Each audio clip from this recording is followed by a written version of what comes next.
it's a disaster waiting to happen. Good evening, New Mexico. Some may argue this next story is a disaster in itself and a hair-pulling example of our state's problem with drunk driving. Yeah, police say they just arrested a New Mexico man for DWI again. By our count, it is at least the 13th time he's been charged. Tonight we have video of just this latest arrest. Our Monica Logroño has been looking into this man's past and also talked to the police chief out there about how this keeps happening. So, Monica, what time frame are we talking about when it comes to these arrests? Well, Tessa, Trevor, court records show Jerry Amador's first DWI arrest in our state was in 1986. Those same records indicate his arrest last night in Grant County makes his 13th DWI charge. Hurley police say one of their officers tried pulling Amador over yesterday for speeding, but he kept going until he got to his home. You can see in the officer's body cam video, Amador then took off running, but it wasn't a very long chase. I'm gonna tase you. As the officer arrested Amador, he allegedly smelled alcohol on his breath. He conducted some field sobriety tests, but it wasn't until they put Amador through the system that they discovered his extensive history.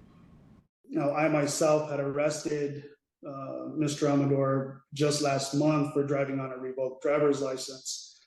So, I mean, it's showing a clear history that he doesn't have any complete regard for safety of others, laws that have been imposed.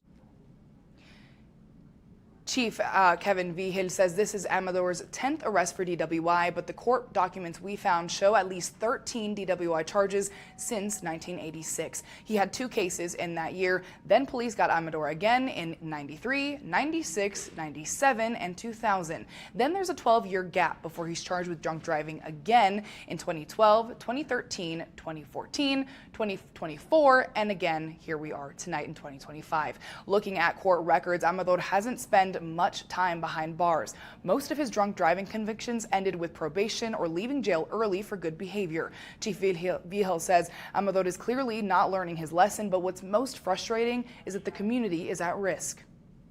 It is concerning because he's just willfully getting behind the vehicle after consuming alcoholic beverages. That's not only putting us in law enforcement that have to deal with him in danger, but our everyday citizens.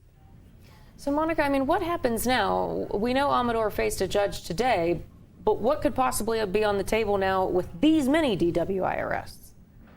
So, Tessa, Wolf actually found out if he'll be released from jail later this week. But of course, Chief Vigil says it's certainly frustrating to rearrest the same suspects over and over again, but he recognizes that the judicial system has its own process. Even though individuals like Mr. Amador have extensive criminal history, they also have rights that have to be adhered to. So unfortunately, even though it is frustrating, not just for myself, but for those of us in law enforcement, we also have to be understanding that the judicial system is trying to look out for everybody's safety. Hurley police are working with the Grant County District Attorney on the case. But again, we could have an indication of what will happen with this latest arrest for Amador later this week. Tessa? Yeah.